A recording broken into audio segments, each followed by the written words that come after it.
So, um, I just randomly decided to film a podcast episode outside. This might be a bad idea because I kind of live next to schools, so they're kind of leaving right now. Um, I don't expect this to be very long. I just kind of want to test it out and see how it works out. And I decided to do it outside because I just graduated and I haven't really gone out much. I haven't done much outside, and I think that if I don't, I might die.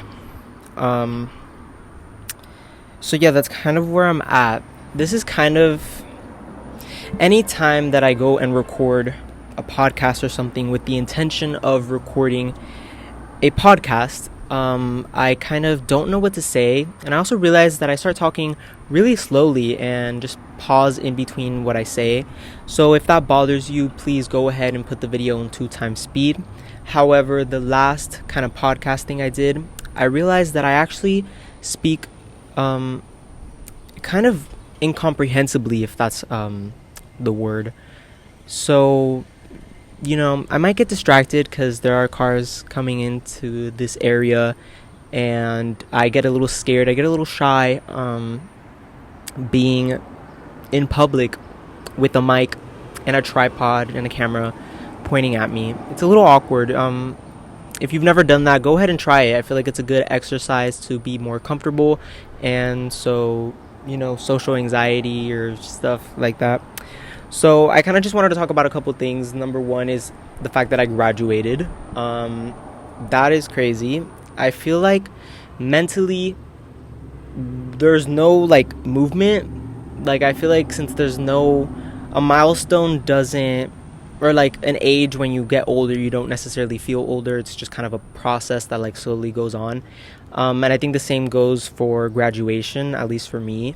Now that I graduated, I'm like, okay, so what do I do now? Do I get a job? But I don't want to get a job. I don't feel like the type of person to have a job, right? I don't think anybody thinks that I should have a job. Well, people think I should have a job, but people don't see me as having a job, and I agree with that. I think my job is to have fun, and I don't think I should be kind of restricted by capitalism to have a job. And maybe that's just the talk of an unemployed 18-year-old who should definitely be providing for his family. But they're fine. I, on the other hand, if I were to have a job, I don't think I would last very long. And let's say I do last 2 years or something. Third year, I'm killing myself. I don't know if I could say that on YouTube, but it is the honest truth. And I know people kind of joke about it, but I'm a little serious about it, kind of a little bit serious about it. Yeah, maybe I shouldn't be talking about this. But yeah, graduating is kind of a weird feeling, especially now that it's summer, and most of the people I know at least are doing a summer term. So half of them are going to be in Orlando or in Tallahassee or whatever. So I'm just kind of still here. Not really doing much besides videos, and again, that's not a job, at least for me. So what do I do? That's a good question. What do I do? I'm not gonna lie, I did take my medication, and I almost forgot, well, not forgot, but I almost didn't want to record this because I was sucked into Minecraft. And Minecraft is dangerous because you get in those phases, and I think everybody agrees with that. You get into those phases, and then you're sucked into it, and eventually you just wasted your entire life. I also want to say, I don't know if I'm in focus, and I don't even know if the mic is working. We're just kind of going through life. It's a mystery. You don't know what works, what doesn't, and a lot of the times when I'm recording a video, I'm not in focus and I have to redo it. Unfortunately, I will not be redoing this podcast episode, so if I'm not in focus, I'm sorry, whatever is in focus, I guess just look at that in the meantime. But yeah, I'm sorry, I keep getting distracted. I was talking about graduation. So we're done. Obviously we have to go to college, but we're done with high school, and that has been what we know for like 12 years, and it's just kind of like over. And so now we just kind of have to find our footing. And at least with me personally, like I said, I just don't know what I should be doing right now. I'm assuming this is kind of how people feel when they take like a gap year or whatever, without like taking college classes, because you're just kind of like in a limbo state and you don't like, I don't know. But I am glad I graduated. I was dreading school, especially junior year and this year, until the end. You know, that's the sad part. The end is kind of the best part. And so you start hating school for like probably I started hating school since I was in 5th grade, if I'm being completely honest. And that's maybe a little weird because I was like kind of depressed, and I was like a 5th grader. So like, why is a 5th grader depressed? That's a good question. But 6th grade, well, middle school, honestly, middle school was not that bad. I did not really dread middle school. I like hated school in 5th grade. Middle school, I don't think was that bad. And then high school, probably around junior year, around February, was when I started hating school. I did not want to do anything. I was very unmotivated. There's just nothing enjoyable about it. Even my friends couldn't save it. But yeah, you shouldn't rely on your friends. But anyways, that sounded like a diss. I didn't mean it like that. I just meant like you really shouldn't rely on other people. You should rely on yourself. But I forgot what I was saying. Yeah, so towards the end of the school year, that's when it gets good. And that sucks, because why does it do that? Because then you're like, okay, maybe school isn't bad. And then before you know it, it's over. And now you just wasted your entire school career saying how much you want to kill yourself and how much you hate school. And then you get to like the last 4 months of school, and then suddenly it is like a beautiful paradise that you want to go to. I mean, like, it got to the point where I was waking up and I actually wanted to go to school. I was actually happy. That is a weird feeling. You normally don't get happy for that. At least me personally, I don't get happy for that. But yeah, I kind of wrote down a couple topics that I wanted to talk about. I don't know if I really have much to say about the topics, and also I feel like I just kind of blank out when I'm in front of a camera. So wow,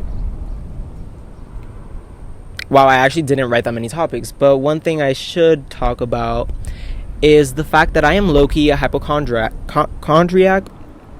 I'm actually not sure. I didn't look it up. I think that's what it's called. But you know, when you just start kind of diagnosing yourself with things, or when you start like, or when you're scared that you like have some sort of disease or illness, I feel like I go through that a lot. I have like every week or so a new thing in my life where I'm like, wait, am I dying, and is this cancer?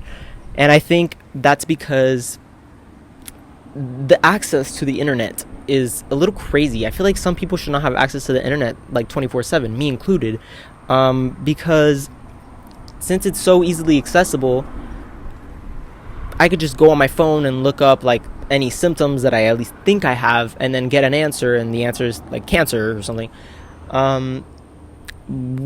If we were to have been in the time of libraries and dictionaries and stuff like that, I would have probably excelled. I wouldn't have been limited by thinking I'm dying every week by something new, because I think I would be too lazy to go to a library and look things up. So I think I would just be like, okay, well, if I die, I die. And to be honest, that's still kind of the mindset I have. If I look something up and I'm like, okay, I have like this disease, or I think I have this disease, or whatever, I have cancer, I'm just like, well, I'm not gonna like go check. Am I really gonna do that? Especially when I have like one of those little phases every fucking week. I'm like, every week I have something else. Would I really go to the doctor every week to be like, hey, I think I have cancer. Hey, I think I have Zika virus or something? Like it's always something different. And I know that there are people who have it way worse. I know there are people who like almost embody the illness that they think they have. I definitely don't think it's like that for me. I just think the extent to me is just I do research on it and then I start getting a little bit anxious. But that goes for anything, like not even just like illnesses or if I feel sick or anything. Anytime I start a new medication, I just go down a rabbit hole of looking at horrible stories, and just kind of scaring myself. It's almost like I like doing it. I almost like the anxiety that I get from being scared of these medications. But at the end of the day, they've gone well for me. All the medications I've taken quite a lot. I've taken Vyvanse, 10 milligrams, 20 milligrams, didn't really do anything. I've taken Adderall, I think that was the one I did after. If I felt like a little bit of a kick, but it wasn't anything crazy. And so I told my psychiatrist, and he said, I'm not going to raise your dose because it seems kind of counterproductive. You're very like, you're resisting these medications. Your body's resisting these medications. And I take that as like, I'm strong. I'm a strong person. Maybe that's not what it means, but that's how I will be taking it, because what else could it mean? After that, I started taking Focalin. I took 5 milligrams. Wait, now I don't remember. It's like too many things. I just don't remember. What am I taking now? No, I think I took 10 milligrams of Focalin. Didn't really work. So now he switched me to 15 milligrams of Focalin. And it's extended release. So like the first half comes first and then the second half a little bit later in the day. So I don't kind of crash in the middle of the day. But this one at least has been working for the most part. Like I actually have kind of a little bit of motivation, and I actually feel myself like kind of focused and honed in on things that I want to do. If I'm being honest, I don't do the things I'm supposed to be doing, but I still do things, and that's like what's important. Like today I just randomly got sucked into Minecraft. I've been playing Minecraft for like 2 days before this, and I wasn't really feeling it, but then all of a sudden I took the medication today and I just built a house. And I feel like people aren't good at Minecraft, and neither am I, but building, I mean, specifically. I feel like most people are ass at building. You ever just like look at your friends' builds on Minecraft and it's just a block house? And I low-key think that's a little bit, it's like maybe you're just not trying enough, because I feel like it's so easy to at least have something that's a little bit creative, a little bit different than just a block made out of like wooden planks.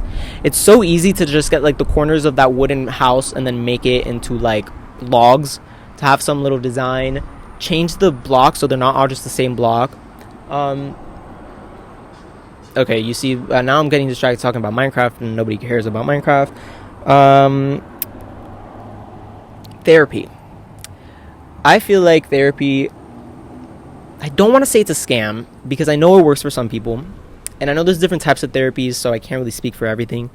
But I am in therapy. I have been in therapy for a year almost. It originally was like a meeting once every month. It fluctuates. Sometimes I'm like, okay, every 2 months. If I'm being honest, I would want no therapy, because I don't like it. I don't like having to tell people things about me, especially people that I don't know. I feel like I just rather tell people I know my problems. And even then, I don't really do that all the time, at least with like actual problems. But I've come to realize that with a therapist, I don't speak to them in the way that I'm supposed to be speaking to them. I don't tell them things. I feel like I keep a lot of things away. And every time I have a therapy meeting, it's almost like homework. I have to start thinking of things to talk about, because at the end of the day, I finish saying every like problem that I'm at least willing to say. I finish saying it within like 10 minutes, and the meeting is normally like 45 minutes. So it's like, okay, now for the rest of the 45-minute meeting, she has to ask me questions, because I don't have anything else to say. She has to like ask me 50 times again, like, are you sure there's no questions? You don't have any questions? You don't have anything else to add? Anything you just thought about right now? And no, I don't have anything to say, because I don't like therapy. And even if I have problems, I don't want to say it to a therapist. And I feel like the extent of my problems was really just anxiety and the fact that I have ADHD. And before, when I was not medicated, or before I was diagnosed with it, I like struggled with that. But now that I'm medicated, I'm diagnosed with generalized anxiety disorder. What is the point of me going to therapy? Because I feel like it's kind of redundant. I go there and she kind of just tells me, no offense to my therapist, I like her, she's really nice and funny, but she's mainly a therapist I feel like you would go to if you just wanted to yap. And I know that's what a lot of people think therapy is, and I think for that reason therapy has kind of gone downhill. Maybe that's a controversial take, but that is my opinion. I think because, and again, there are different types of therapies. Maybe it's just I need to try something else and I won't do that, but maybe I should.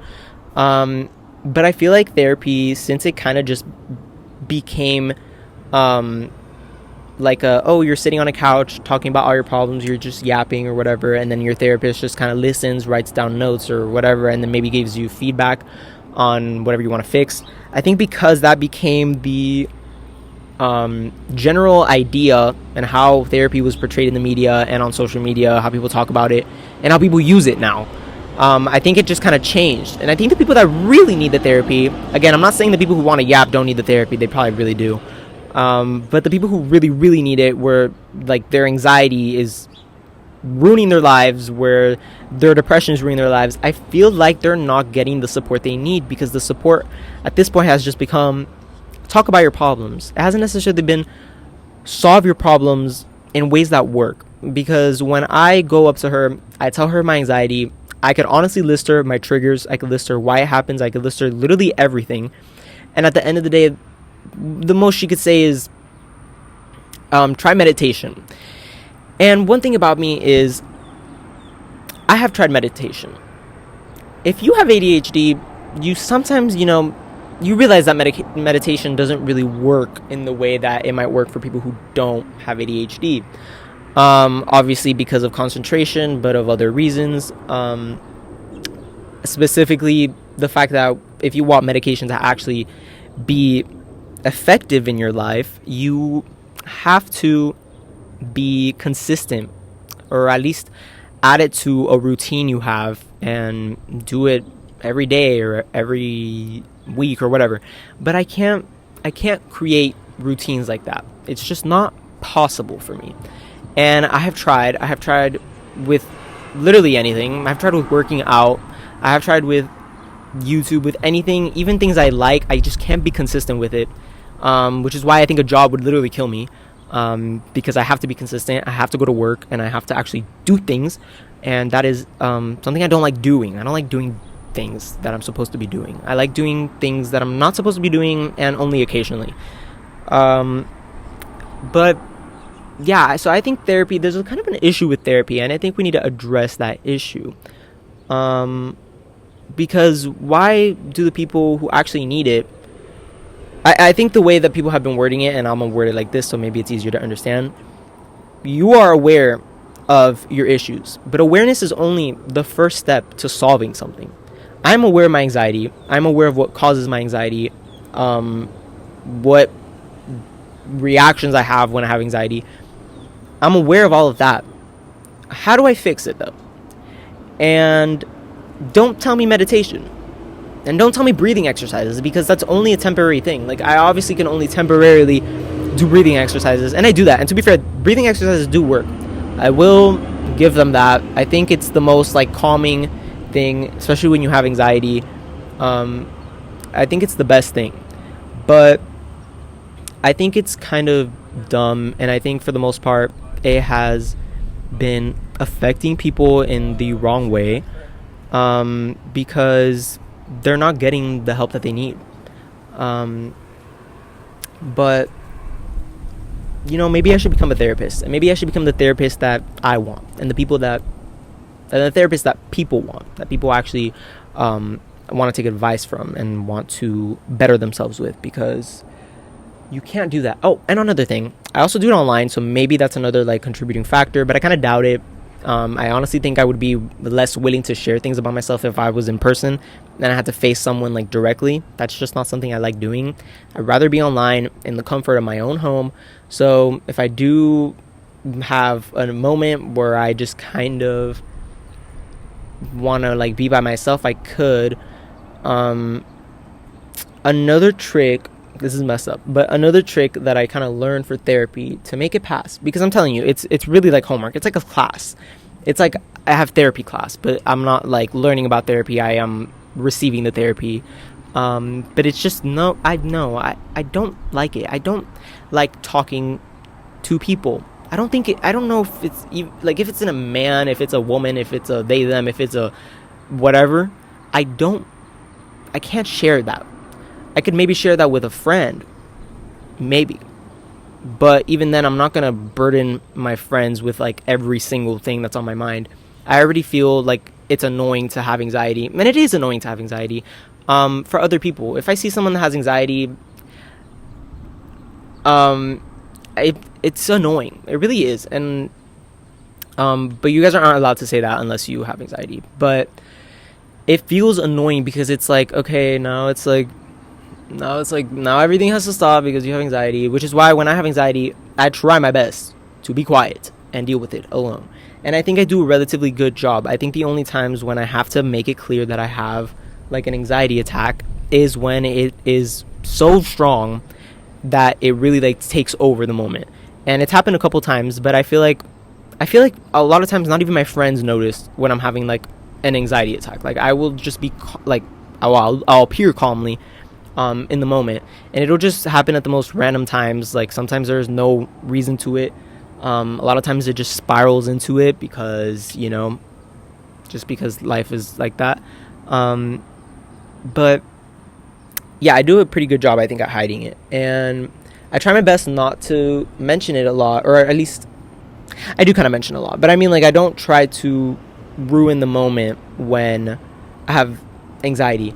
And I don't think that's the mindset people should be having. I don't think they should think, oh, my friends are gonna like find me annoying because I have anxiety. But if I'm being honest, maybe that's just me, but if I'm being honest, it is a little bit annoying. And you can't expect people, you can't fall back on people to be like what saves you from anxiety. And honestly, I never understood that personally. I never understood when you have anxiety, like, actually, I kind of understand it. But what I was going to say was talking to people while you have anxiety. I think sometimes it works because it distracts you. But sometimes I feel like when my anxiety is so bad, I don't want to talk to people. Like, I just want to be by myself. I want to go into a bathroom. I want to hide in the bathroom, sit on the floor like I've done multiple times in my life, and just kind of like sit sprawled on the floor and just wait for the anxiety attack to pass, and obviously do some breathing exercises. Another reason why I like going to the bathroom is because my anxiety manifests itself a lot as, you know, physical symptoms. I've had moments in my life where my anxiety has literally caused my legs to like not work, which is awesome. And the most common one is like the feeling that I'm like really need to fucking throw up. So far, I don't want to jinx it, but so far I have not had to throw up actually from anxiety, but I'm always getting there. Like, if it's a really bad anxiety attack, I could like decipher it because I'm like on the verge of throwing up. One time I was in school, the first day of school, senior year. I was fine, which is what sucks about anxiety, because I was fine. I honestly was not even nervous.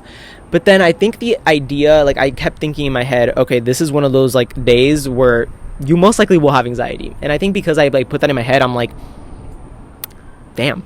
And then I remember I got into my first period and all was fine until I finally sat down, and I was fucking hot as fuck. I was like, ooh, it's hot.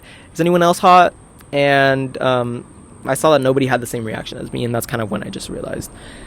And I tried sucking it in. That's not the right word. But I tried like breathing. I tried getting it to go away.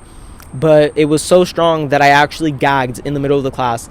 And one thing about me is I hate when people throw up unexpectedly, because it's not unexpected. You know it, or at least you feel that you need to throw up.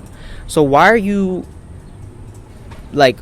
gagging and then just not moving? Like, you're gagging and then you're just like staying in the same place and just kind of like accepting fate. Like, no, don't make throwing up other people's problems, because throwing up is just so fucking nasty. I know it's like normal because like it happens or whatever, but why are you throwing up in public, but like when you had the chance to go to a bathroom or something, or go to an area that's like private?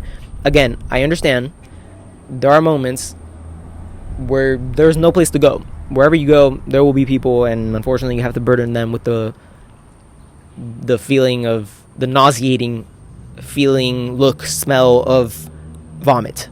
And one of those experiences, some of you guys know, I was testing last year.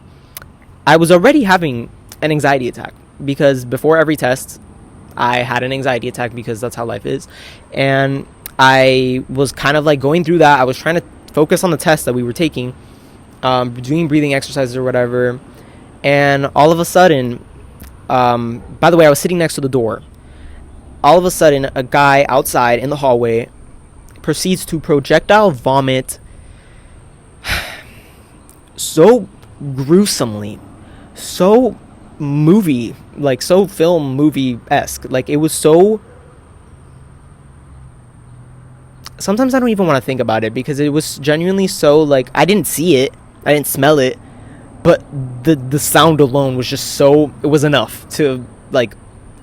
I'm surprised that no one in the class threw up. Like, after hearing that, I'm surprised no one threw up. I'm surprised I did not throw up because I think that would have literally, like, in any other moment, that would have literally been my final straw and I would have just thrown up everywhere because I hate it. I probably have a phobia of throwing up because just the way I react to it, I literally will sometimes, like, have anxiety. Like, my anxiety will, like, come alive when I start talking about it. But...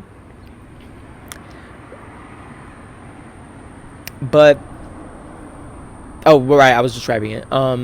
So, it, you know, like, splashing noises, very loud. Again, I was sitting next to the door by the hallway where the guy decided was a good spot to throw up.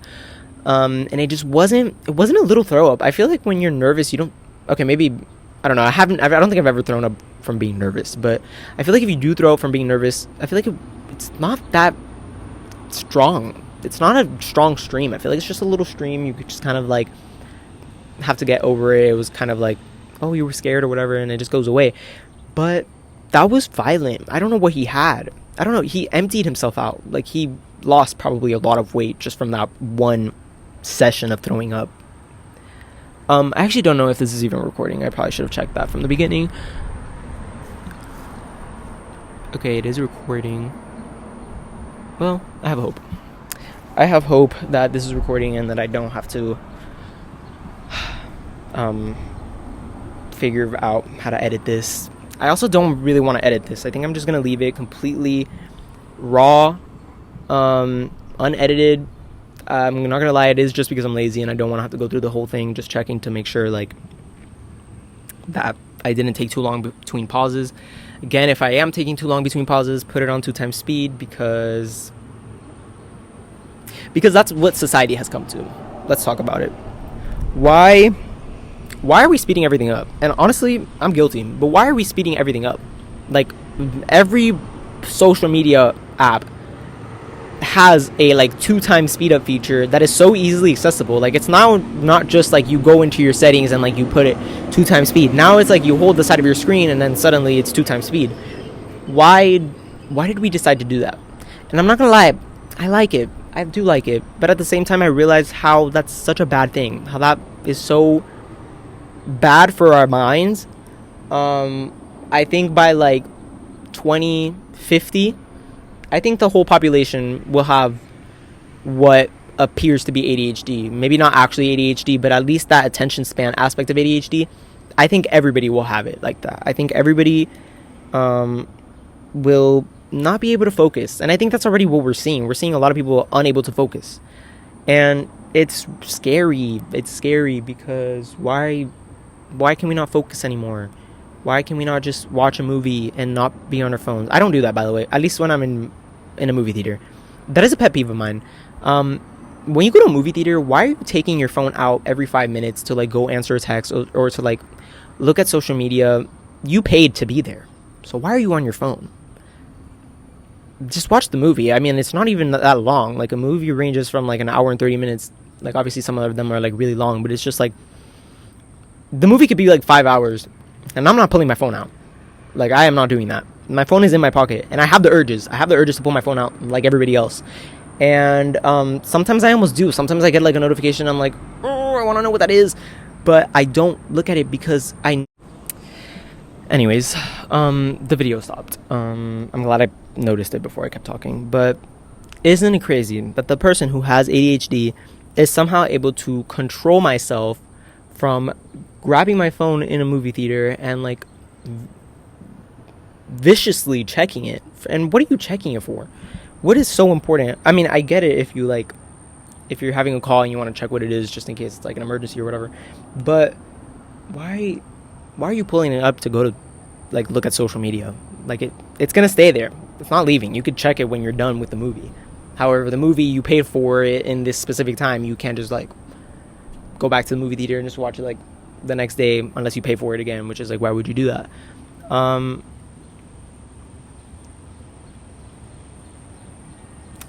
I think I'm talking a little too much. I think I'm done. I think I didn't actually want this to be that long. I just wanted it to be like 20 minutes, and I think it's at 30. So I'm going to end it here because I know people don't care that much to listen to a white man talk. I know people say things about podcasts and, you know, people having such easy access to podcast equipment.